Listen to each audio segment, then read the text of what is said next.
उज्जवल यादव जिंदाबाद जय बीटीसी जिंदाबाद जय बीटीसी जिंदाबाद जय बीटीसी जिंदाबाद जय অসম जिंदाबाद जय অসম जिंदाबाद जय অসম जिंदाबाद जय অসম আপোনালোকক ধন্যবাদ জনাইছো बीटीसी এৰিয়াত সমাজবাদী দলৰ আমাৰ এখন প্ৰথম সভা আছিল আৰু আমি দলটো অসমত মই সভাপতিৰ দায়িত্ব লৈছিলো যোৱা জানুৱাৰী মাহৰ 7 তাৰিখে তাৰ পিছত আমি মাঘৰ বিহুৰ পিছপাহে আমি কাৰ্যসূচীবিলাক আৰম্ভ কৰিছো এই কম দিনৰ ভিতৰত আমি মানে ইমান ৰাইজৰ সমৰ্থন পাইছো প্ৰত্যেক জিলাত আজি অকল বিটিচি এৰিয়াতে নহয় আজি অসমৰ বিভিন্ন জিলাতে যোগদান কাৰ্যসূচীবিলাক চলি আছে দল এটা মজবুত কৰিবলৈ প্ৰথম কাম হ'ব লাগিব কি আমাৰ সদস্য সংখ্যাটো বঢ়াব লাগিব একাৰণে আমাৰ সদস্য সংখ্যা আমি বিভিন্ন জিলাত হাজাৰ হাজাৰ মানুহ এটা জয়েন কৰি আছে তেওঁলোকে এটা অসমৰ যিসকল সৰ্বসাধাৰণ দুখীয়া ৰাইজ তেখেতসকলে এটা বিচাৰিছে যে যি কষ্টত তেওঁলোকে ঘৰ চলাই আছে চাকৰি ক্ষেত্ৰত যি অসুবিধা আছে ঘৰ চলাত গৃহিণীসকলৰ যিবিলাক অসুবিধা হৈছে বিটিচি এৰিয়াতে হওক বা অসমৰ বিভিন্ন ঠাইতে হওক তেওঁলোকে এটা পৰিত্ৰাণ বিচাৰিছে চৰকাৰখনৰ ফালৰ পৰা পৰিত্ৰাণ বিচাৰিছে কি কাৰণে আৰু তেওঁলোকে দেখিছে যে অখিলেশ যাদৱ ডাঙৰীয়াৰ নেতৃত্বত যি ধৰণে সমাজবাদী দলটোৱে ইমান ভাল ধৰণে কাম কৰিছিলে আৰু এতিয়া আমি ইউপিত গৈ যি দেখিছো যথেষ্ট তেখেতৰ যিটো সমাদৰ ৰাইজে বুজি পাইছে তাত বিজেপি চৰকাৰ থকাৰ পিছতো যিটো ৰাইজে ইমান অসুবিধাত আছে গতিকে অসমত আমি সাংঘাতিক অসুবিধা আছে তেখেতসকলে এটা পৰিৱৰ্তন বিচাৰিছে সেইকাৰণে অসংখ্য ৰাইজে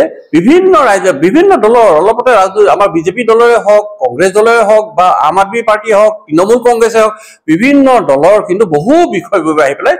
সমাজবাদী দলত তেওঁলোকে সদস্য ভৰ্তি হৈছে এই আমাৰ চলি আছে এই কামখিনি চলি আছে আৰু আপোনালোকৰ আমাৰ সংবাদ মাধ্যমৰ যোগেদি মই আৰু এটা কথা বিচাৰিছো মই যেতিয়া অখিলেশ যাদৱ ডাঙৰীয়াৰ লগত কথা পাতিছিলো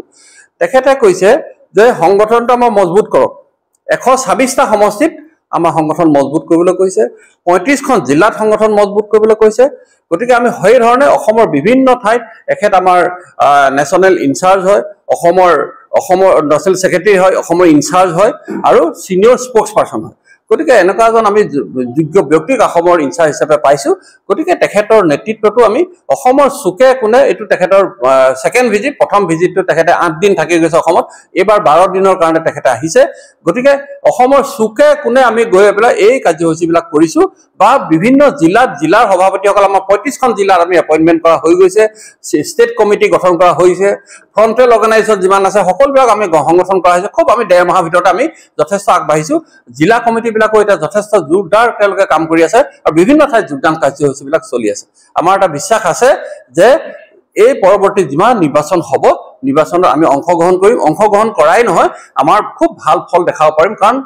মৰ্নিং শোজ দা ডে আমাৰ যে কম দিনৰ ভিতৰত যেটো আমি ৰাইজৰ যেটো সমৰ্থন পাইছো মোৰ বিশ্বাস আছে আমাৰ সকলো এটা বিশ্বাস আছে আৰু বহুত গুণী জ্ঞানী ব্যক্তিয়ে এই দলটোত আহি আছে আমাৰ বিশ্বাস আছে যে আমি খুব ভাল ফলাফল দেখাব পাৰিম আৰু পৰৱৰ্তী প্ৰত্যেক নিৰ্বাচনত আমি অংশগ্ৰহণ কৰি ভাল ফলাফল দেখাব পাৰিম বুলি হেতু কিন্তু আমাৰ বিশ্বাস হৈছে আজি বিটিসি গঠন হল সমাজবাদী পাৰ্টি আৰু অনাগত দিনত সেপ্টেম্বৰ অক্টোবৰ ভিতৰত বিটিসি নিৰ্বাচন হ'বলৈ গৈ আছে তাত সমাজবাদী পাৰ্টি কি ৰল ল'ব মই অলপ আগতে কৈ গৈছো সমাজবাদী দলৰ বিটিসি বুলিয়ে নহয় আমি যিমান বিটিসি এৰিয়াতে হওক বা পঞ্চায়ত নিৰ্বাচনৰ কথা চলি আছে পঞ্চায়ত নিৰ্বাচন যদি চৰকাৰে যদি পঞ্চায়ত নিৰ্বাচনটো অনুষ্ঠিত কৰে আমি বিচাৰো যে পঞ্চায়ত নিৰ্বাচনটো কৰক চৰকাৰে ৰাইজক কি ধৰণে ঠগি আছে যাতে ৰাইজে গম পাওক বিভিন্ন ৰাজনৈতিক দলৰ মই সভাপতি হিচাপে কৈছো যে বিভিন্ন ৰাজনৈতিক দলৰ তেওঁলোকৰ বিজেপিত আছে কিন্তু তেওঁলোকে সাংঘাতিক অতিষ্ঠ হৈছে তেওঁলোকে বিচাৰিছে পৰিৱৰ্তনটা বিচাৰিছে সেইকাৰণে মই কৈছো যে আমাৰ বহুত সাইলেন্ট ভোটাৰ ওলাব যি তেওঁলোকে কোনবা এটা দলৰ ৰাজনৈতিক দলৰ কিবা বিষয় ভাব লৈ আছে এৰি আহিব নোৱাৰে কিন্তু ভোটটো কিন্তু তেওঁলোকে সমাজবাদী দলত দিব ইয়াত আমাৰ বিটিসি যেটি আমি সেপ্টেম্বৰ মাহত যদি নিৰ্বাচনটো হয় নিৰ্বাচন হলে নিশ্চয় আমি সেই কথা আলোচনা আজি হৈ গৈছে সেইকাৰণে আমি প্ৰত্যেক সিটত আমি প্ৰাৰ্থিত্ব দিবৰ কাৰণে আমি নিশ্চয় চেষ্টা কৰিম আৰু ৰাইজক আমি দায়িত্ব দিছো আমি ষ্টেট কমিটিয়ে নহয় ইয়াৰ ৰাইজক দিছে আপোনালোকে প্ৰাৰ্থিত্ব বিচাৰক যোগ্য প্ৰাৰ্থী বিচাৰক যাতে আমি নিৰ্বাচন খেলি আমি ভাল ফলাফল দেখাব পাৰিম